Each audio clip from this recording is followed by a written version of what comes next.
इन सब पर कृपा तो गुरुजनों की है। तो कुम्भन दास जी, उन पर कृपा गोसाई श्री विठलनाथ जी की, उनके गुरु। तो एक बार, आज भी ऐसा नियम है नाथ द्वार में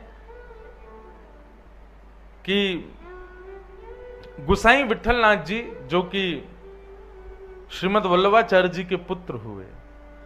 अब देखो, हमको कई बार क्या है कि अब जब नई जगह जाते हैं ना, थोड़ा विस्तार से बताना पड़ता है चीजों को। अब यही कथा अगर ब्रज में हो, रसिकों के बीच में हो, तो उनको पता है, तो वहां सीधी सीधी चले, लेकिन यहां थोड़ा ब्रीफ देना पड़ता है।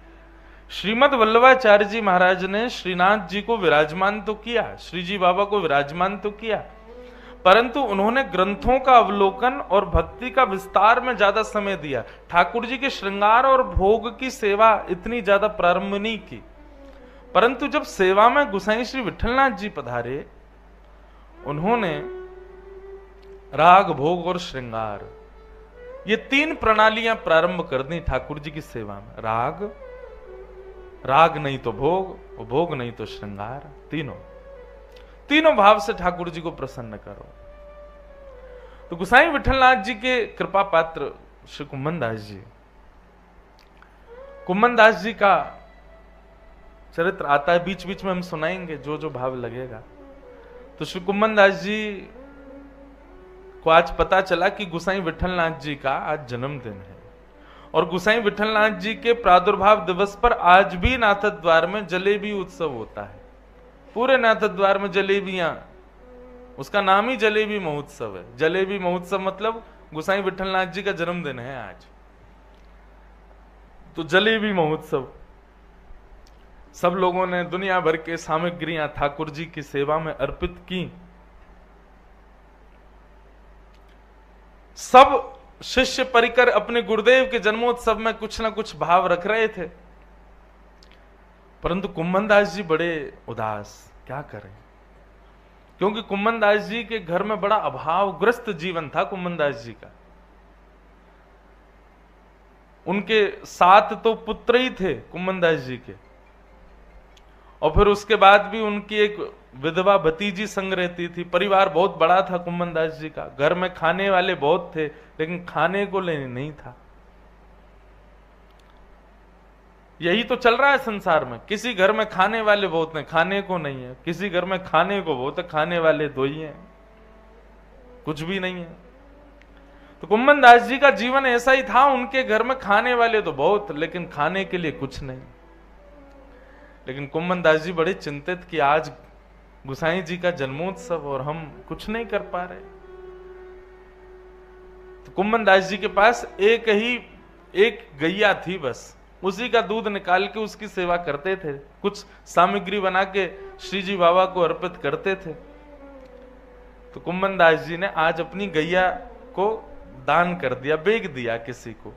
थोड़ी बहुत जो राशि मिली, वो राशि ले जाकर के कुम्भन दास जी ने गोसाई जी के जलेबी उत्सव में प्रस्तुत कर दी। सब भक्तों के भाव गोसाई जी को पता चले, लेकिन जैसे ही किसी वैष्णव ने जाके बताया, बोले महाराज आज कुम्भन दास जी ने भी सेवा अर्पित की है। बोले कुम्भन दास, कुंभना पे इतना धन कहां आयो भैया, कुम्भन दास तो बड़ा अकिंचन है, वाने कहां से सेवा करी। गोसाई जी को चिंता हो गई। गोसाई जी ने जब जांच करवाई तो पता चला कि कुम्भन दास ने अपनी गैया बेच दी, और वहां से एक ब्रजवासी से कछु धन मिलो वो लगाया हुआ है। गोसाई जी कुम्भन दास जी को बुलाए, कुम्भन दास जी आए, जय जय प्रणाम, दंडवत प्रणाम करी। जैसे ही आके कुम्भन दास जी बैठे, कुम्भन दास जी के मुख को देखते ही गोसाई जी के नेत्र सजल हो गए।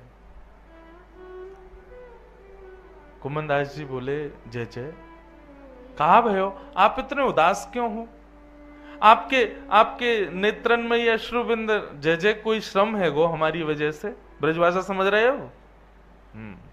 समझना। अब बुलाया जब श्री जी के भाव के लिए तो ब्रजभाषा ही चलेगी। बोले अश्रुबिंद क्यों? गोसाई विठलनाथ जी बोले कुंभना, कहा आवश्यकता ही, इतने वैष्णवन ने सेवा कर तो दई, फिर तेने अलगते अपनी गैया कोई ब्रजवासी को बेच के ये रुपया ला करके तेने सेवा में काहे को लगाए हो?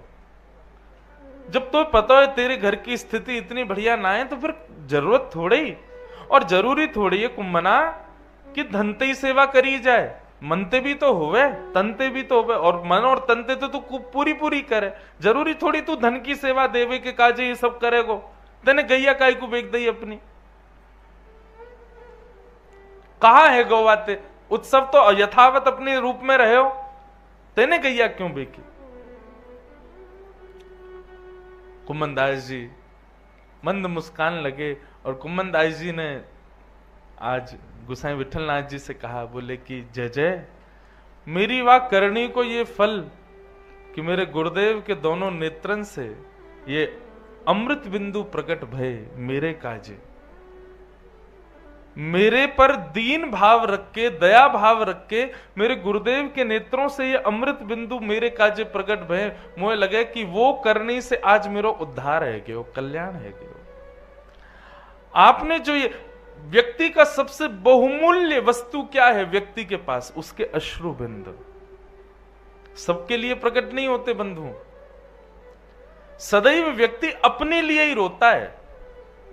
उसको जो चाहिए ना मिले, उसके साथ जो हो रहा है उन परिस्थितियों की वजह से वो रोता है। दूसरे के लिए अश्रुबिंद प्रकट होना ये बहुत कम होता है।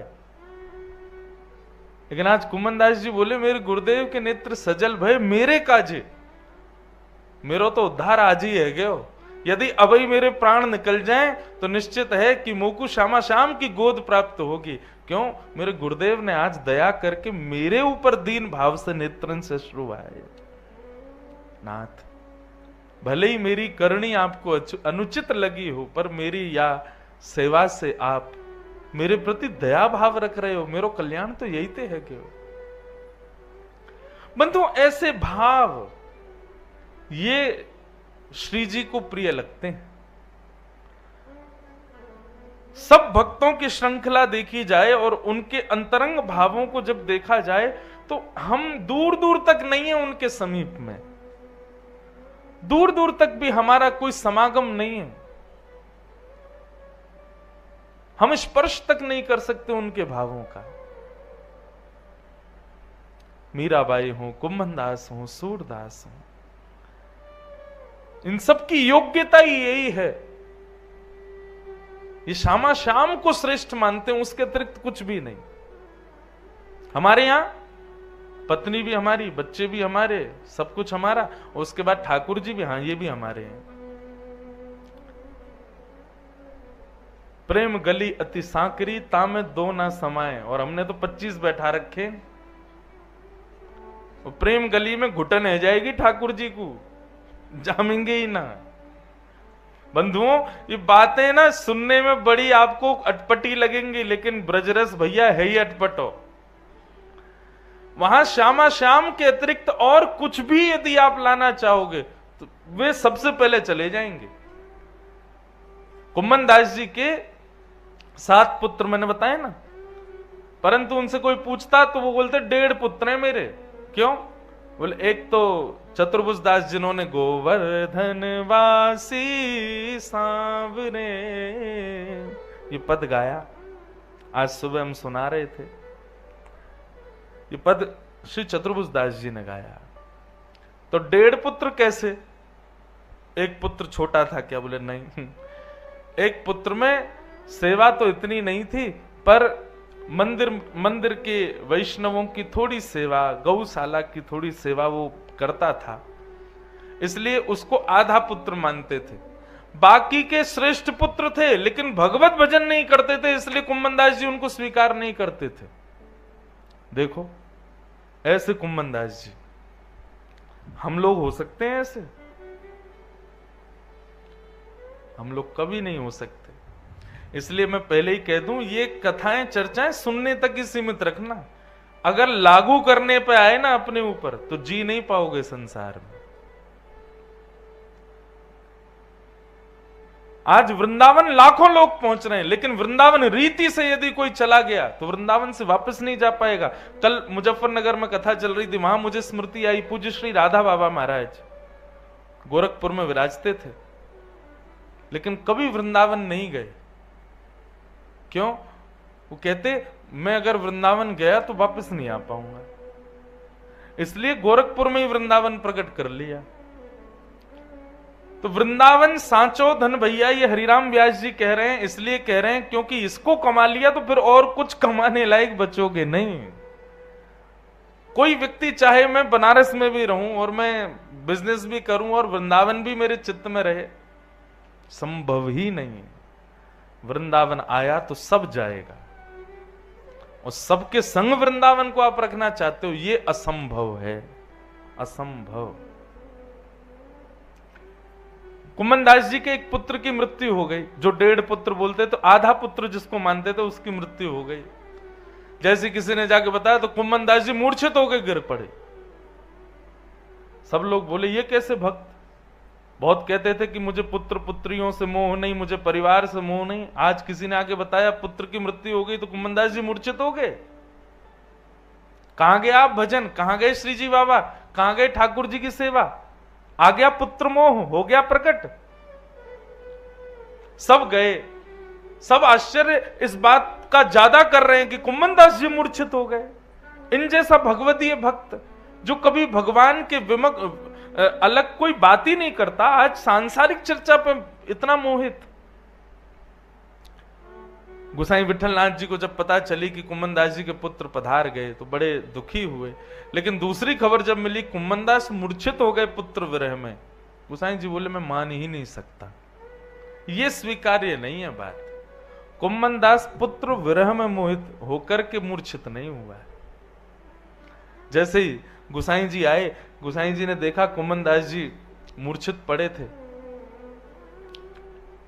गोसाई जी ने समीप जाकर के कहा कुम्मना, ए कुम्मना चल जल्दी उठ जा, तू चिंता मत करे, तो कुछ सूतक में भी श्री जी के दर्शन करा दूंगा। इतना सुनते ही कुम्मन दास जी खड़े हो गए, जय हो जय हो, बस यही तो चाहिए हो महाराज। या हमारे मूर्छित भय कि पुत्र मर गया मतलब सूतक लग गए, अब मैं 7 दिन 13 दिन दर्शन कैसे करूंगा श्री जी बाबा के। उनको इस बात का विरह कम है कि पुत्र चला गया, इस बात का विरह ज्यादा है कि श्री जी दर्शन नहीं होंगे। यहां जितने लोग बैठे हैं बंधुओं, ये जितनी घर की आपकी चिंताएं बढ़ी हुई हैं ना, क्यों? क्योंकि घर को हमने प्रायोरिटी दे रखी है। कुम्मन दास जी को देखो, पुत्र चला गया लेकिन उनको विरह ही नहीं है। वो व्याकुल भी इसलिए हैं कि मैं श्री जी के दर्शन कैसे करूंगा। गोसाई जी ने आकर के सबको बता दिया, बोले हो गया संशय दूर, कुम्मन दास पुत्र के लिए व्याकुल नहीं है। उसकी तब भी व्याकुलता यह कि कहीं श्री जी के दर्शन नहीं छूट जाए। इसलिए कनक कूट कोटिक लगत जिए, भजिए कुंवर कन्हैया,